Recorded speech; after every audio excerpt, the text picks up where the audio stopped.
for the final part of our program. Manufacturing currently accounts for about 9.2% of real GDP in Nigeria, and the growth since 2008 has been minimal. Success in this area, we're told, will diversify the economy and create job opportunities for Nigeria. The Manufacturers Association of Nigeria, MAN, is a national industrial association serving and representing over 2,500 member companies in private and public sectors in manufacturing, construction, and service sectors of the national economy. It was set up to promote an enabling environment for industrial development, growth, and prosperity of the society at large. And MAN Director General Remi Ogunmefun is my other guest on View from the Top today. We'll take that interview right after this brief biography. Remi Ogunmefun was born in Lagos and grew up in Kano.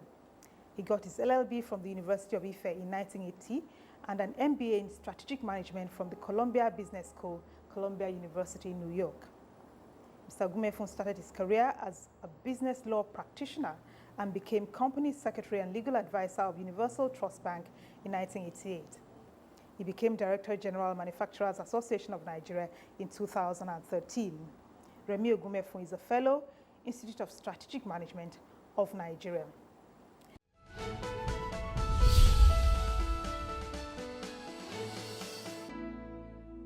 MAN was seen as a forum for the private sector to formulate and articulate policy suggestions that would be complementary to government's efforts in policy formulation. I know that your association recently submitted a memorandum on the economic and industrial development of Nigeria to the current APC government. Tell us about it.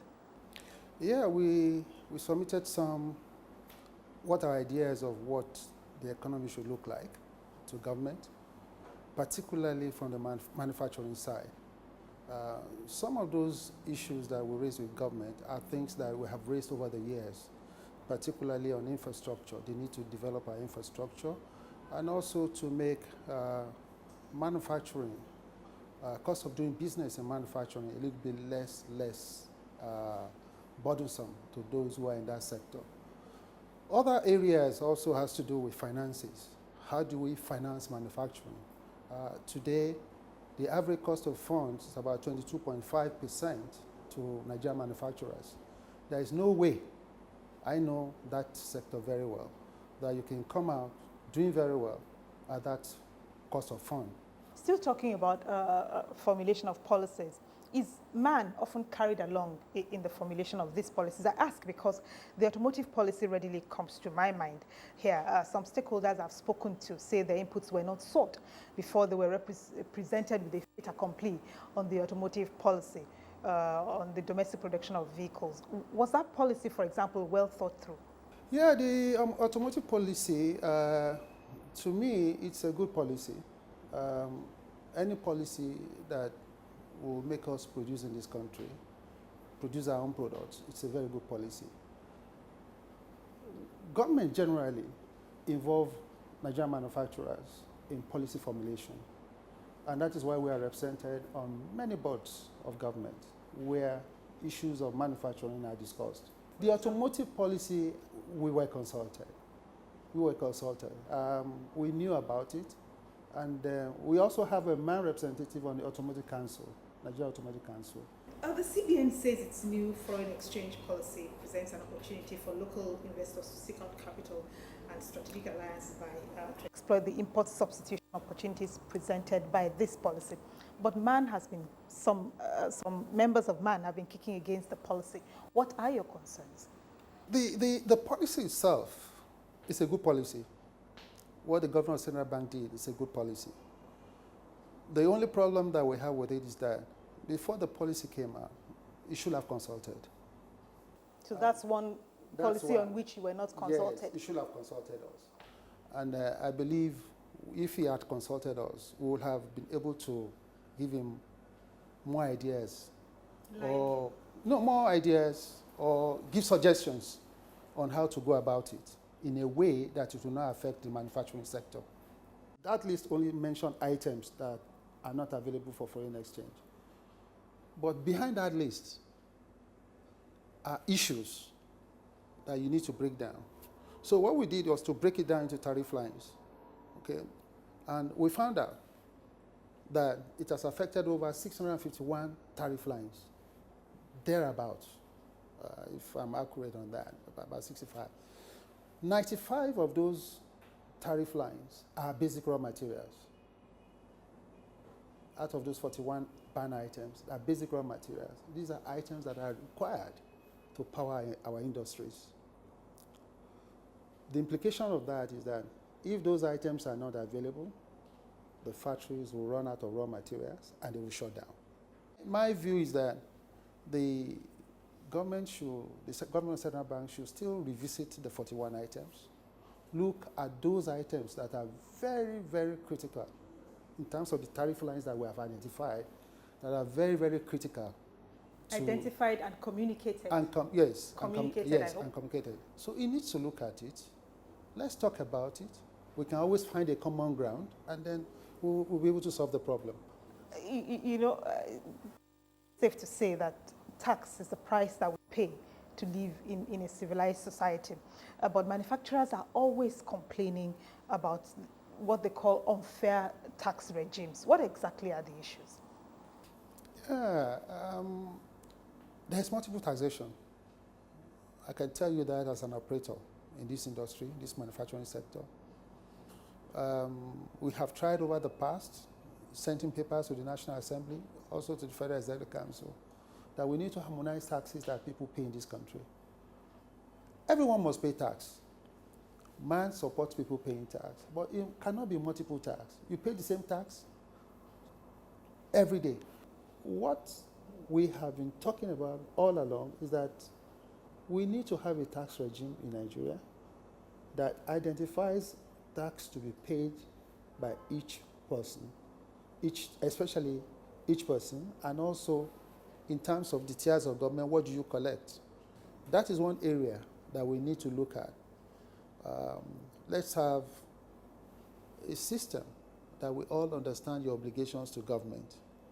And I can assure you, the manufacturers that I work with, okay, are very, very responsible people. They will pay their tax as and when due.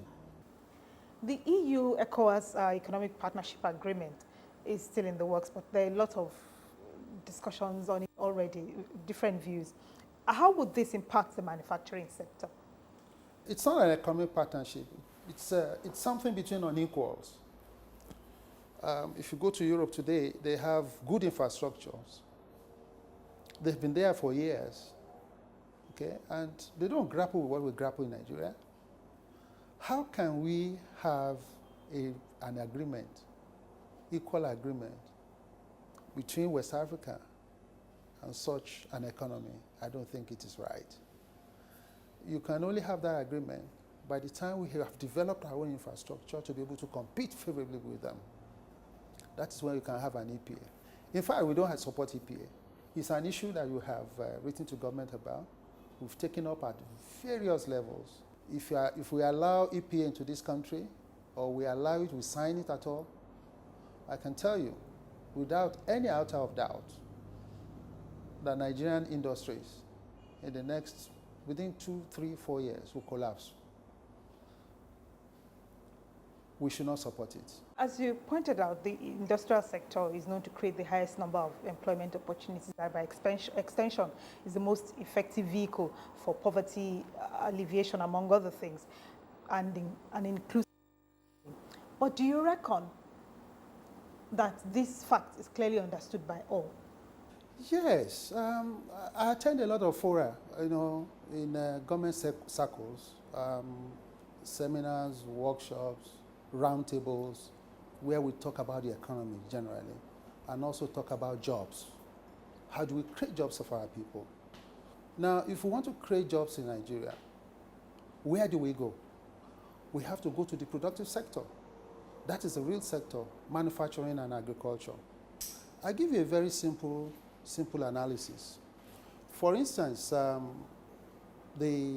last year we did a study of jobs created within the economy. And we found out that more jobs were created in the economy from manufacturing. That's 2013 and 2014. I can tell you that not 2% of the jobs that were created were from the oil sector. Yet, the oil sector, all the revenues that we get from Nigeria is from the oil sector. Over 80% are from the oil sector. I think this is an anomaly. Something fundamentally is wrong with that kind of structure. Nigeria has to go to the productive sector. We have to go to the real sector. We really have to develop our real sector, manufacturing in particular. This is where the jobs are. Imagine if we get the fundamentals right in this country, we put all our energy, all our resources into manufacturing.